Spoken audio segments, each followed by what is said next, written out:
안녕하세요. 오늘은 5월 8일 어버이 주일입니다.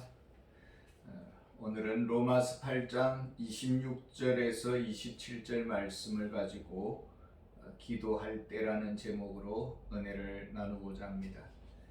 우리를 낳아주셨습니다. 키워주셨습니다. 양육해주셨습니다. 가르쳐주셨습니다. 모든 좋은 것을 주시고자 수고하셨습니다. 존경받아 마땅합니다. 위로받아 마땅합니다. 감사를 받아 마땅합니다. 악한 자라도 자식을 향한 그 마음은 선할 것입니다. 바르게 살기를 원할 것이고 성공하기를 원할 것입니다. 꼭 유산을 많이 물려주어야 감사하는 것은 짐승도 할 수 있을 것입니다. 밥 먹여 키워주시는 것만도 작은 일이 아닙니다. 밥 먹여 키우기 위해서 부모는 직장의 수고를 견뎌야 합니다. 상사의 압박을 참아야 합니다. 그렇게 해서 밥을 먹여 키웠습니다. 세상이 발전했습니다. 못 보던 외제차들이 많이 다닙니다. 럭셔리한 그런 고급 빌딩들이 절비합니다. 나름 열심히 살았습니다. 그런데 더 잘 사는 사람들이 많습니다. 저들은 부모를 잘 만나서 라는 그런 생각을 가집니다. 키워주었습니다. 자식은 부모를 잘 못 만났다라고 생각하고 있는 것이죠. 키워준 것이 오히려 욕으로 돌아옵니다. 상위 0.1%의 부모를 보면서 비교를 합니다. 상위 0.1%도 거저된 것이 아니죠. 특별히 믿음의 가정이 아니면 상위 0.1%의 그 자녀들의 가정이 그렇게 녹록하지 않습니다. 격동의 세월을 지냈습니다. 발붙여 살 나라를 피 흘려 지켜오신 우리 어르신들입니다. 먹고 살만한 나라가 된 것만도 감사할 뿐입니다. 지금도 굶어 죽어가는 사람들이 많습니다. 전쟁 중에 난민으로 방황하는 이들도 많습니다. 식수가 없어서 그 오염 물을 마셔서 병들어 죽어가는 가난한 나라의 아이들도 많습니다. 전쟁 없는 세상 없었습니다. 나라를 잃고 천리말리 타양살이하는 재외 교포들이 많습니다. 고향을 그리워하는 분들이 있습니다. 우리 곁에는 끼니도 어려워 힘들게 살아가는 북녘의 그런 그림자가 늘 곁에 따라다니고 있습니다. 하나님을 떠난 세상의 결핍된 모습입니다. 로마서 8장 22절에 피조물이 다 이제까지 함께 탄식하며 함께 고통을 겪고 있는 것을 우리가 아느니라. 제가 어떤 분과 대화를 나누었습니다. 병마와 싸우고 있었습니다. 물었습니다. 왜 하나님께서 이런 아픔을 허용하셨는지 하나님께 물어보셨느냐고 제가 질문을 했습니다. 그분이 대답합니다. 믿음으로 살지 않았다. 천사의 얼굴을 하면서 살았지만 속으로는 그 가슴 아픈 그런 사연들을 속으로 삭히면서 아픔을 견디면서 살다 보니까 이렇게 결과가 나타난 것 같아. 내가 믿음으로 살지 않았다. 믿음으로 살았어야 됐는데 힘들고 어려울 때 하나님께 간구하면서 내 속에 있는 것을 다 떨쳐내면서 감사하면서 살았어야 했는데 그러지 못했다라는 그런 말을 하는 것을 들었습니다. 기도가 나오지 않습니다. 마음이 무겁습니다. 무엇을 기도해야 될지 모를 때가 있습니다. 로마서 8장 26절에 이와 같이 성령도 우리의 연약함을 도우시나니 우리는 마땅히 기도할 바를 알지 못하나 오직 성령이 말할 수 없는 탄식으로 우리를 위하여 친히 간구하시느니라. 사연들이 있습니다. 하늘 품고 살아가는 사람들이 있습니다. 울고 싶은 날이 있습니다. 고독을 삼킬 때가 있습니다. 친구도 친척도 형제도 소용없다라는 그런 섭섭한 생각이 들 때가 있습니다. 더 나아가서 하나님은 왜 나를 도와주시지 않는가고 원망이 나올 수가 있습니다. 기도해야 합니다. 기도해야 하는 줄을 압니다. 그러나 어떻게 기도해야 할 줄을 모르고 있습니다. 하나님을 만나면 해결됩니다. 압니다. 누가 모릅니까? 하나님만 있으면 됩니다. 그러나 아무나 하나님을 만나 주십니까? 제가 공원에 있었습니다. 음악을 듣고 있었습니다. 음악이 모차르트의 좀 경쾌한 음악이었습니다. 그런데 제가 좀 무서워하는 이 검은 고양이가 다가오는 것입니다. 그러면서 음악의 소리에 맞춰서 꼬리를 살랑살랑 흔드는 것입니다. 리듬을 타고 있었습니다. 피부는 검고 짐승의 눈빛으로 그 손에는 날카로운 그 발톱을 숨기고 있었습니다. 반갑지 않는 그런 기운이 느껴졌습니다. 거리를 두고 싶었습니다. 그리고 일어나서 그 자리를 떴습니다. 하나님은 쉽게 우리를 만나 주시지 않습니다. 날카로운 발톱을 숨긴 채 다가오는 죄인을 만나주지 않습니다. 혈기를 가지고 나온다면 하나님은 만나 주시지 않습니다. 하나님 앞에 나아가는 길이 있습니다. 우선 의복을 갈아입어야 합니다.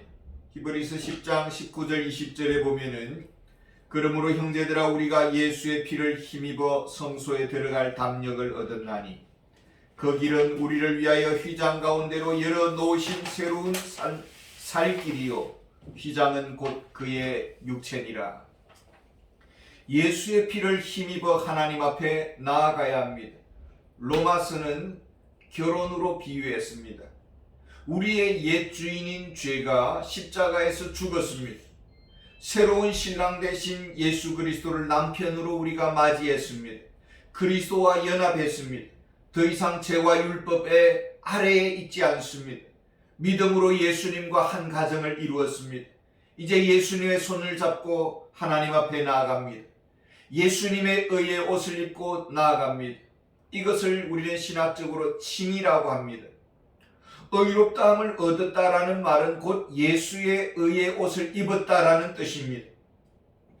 그냥 하나님 앞에 나아갈 수가 없습니다. 예수님의 의의 옷을 입고 하나님 앞에 나아가야 합니다. 그러나 성경은 말합니다. 마땅히 기도할 바를 알지 못한다. 지금 앞이 깜깜합니다. 어둡습니다. 사탄의 목표가 무엇입니까? 사도 바울은 로마서 8장 38절 39절에서 약속을 주고 있습니다. 약속하고 있습니다. 내가 확신하노니 사망이나 생명이나 천사들이나 권세자들이나 현재의 일이나 장래의 일이나 능력이나 높음이나 깊음이나 다른 어떤 피조물이라도 우리를 우리 주 그리스도 예수 안에 있는 하나님의 사랑에서 끊을 수 없느니라. 사단이 노리는 것이 무엇입니까? 우리를 하나님과의 사랑에서 멀어지게 하는 것입니다. 생각 속에 이일저일로 가득합니다. 로마서 8장 5절에 육신을 따르는 자는 육신의 일을, 영을 따르는 자는 영의 일을 생각하나니. 우리 안에 두 자아가 있습니다. 분명 예수님을 신랑으로 모셨습니다. 그런데 옛 육신적 자아가 고개를 들고 그 생각 속에 어둠과 더러운 상상을 뿜어냅니다. 이것이 하와가 저질렀던 악입니다. 뱀이 오면은 자리를 피해야 합니다. 뱀은 함께 상대할 대상이 아닙니다. 물리치겠다고 해서도 안 됩니다. 피해야 합니다. 서로 말을 섞고 대화를 나누었습니다. 가까이 했습니다. 그 생각의 공터에서 놀게 했습니다. 이것이 온 인류가 절망의 나락으로 떨어지게 되는 문이었습니다. 로마서 8장 6절에 육신의 생각은 사망이요 영의 생각은 생명과 평안이니라. 모세가 가나안을 땅을 목전에 두고 있었습니다. 그동안 고생 많이 했습니다. 이스라엘 백성들을 이끌고 홍해를 지나서 시내 광야 40년을 보냈습니다.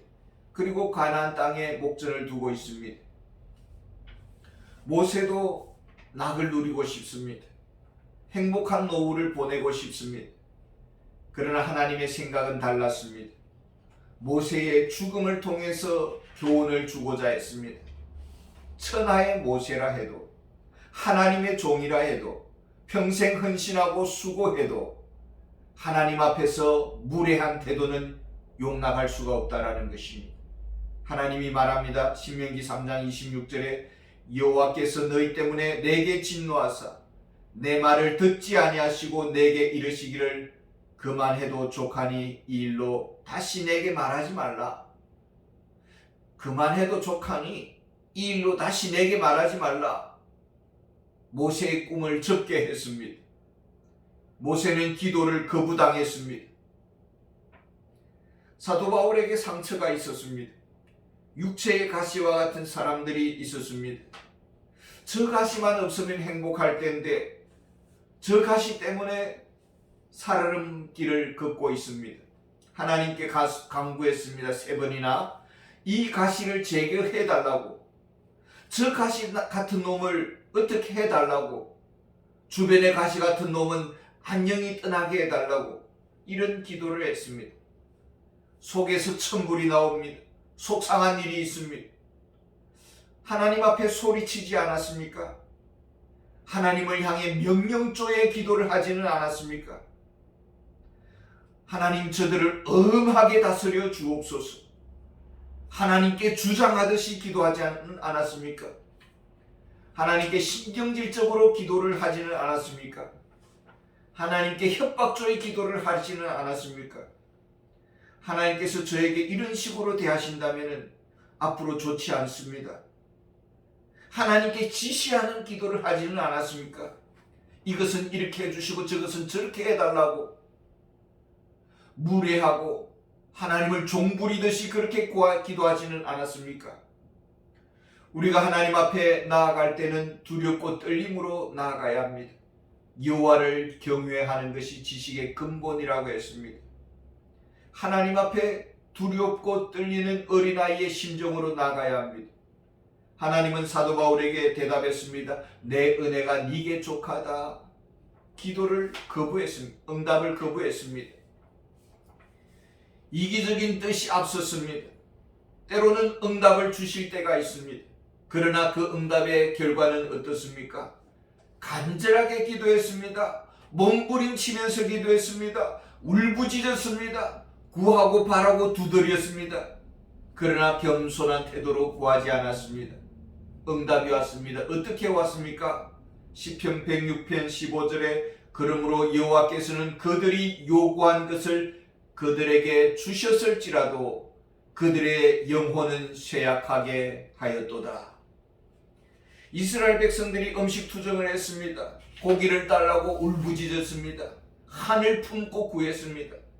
앞뒤를 가리지 않고 소리쳤습니다. 그냥 매달렸습니다. 응답이 주어졌습니다. 이 사이에 고기가 끼일 정도로 배불리 먹게 해주었습니다. 몸이 살쪘습니다. 그러나 마음은 행복하지 않았습니다. 우리가 하나님 앞에 구할 때의 우선적인 태도가 무엇입니까?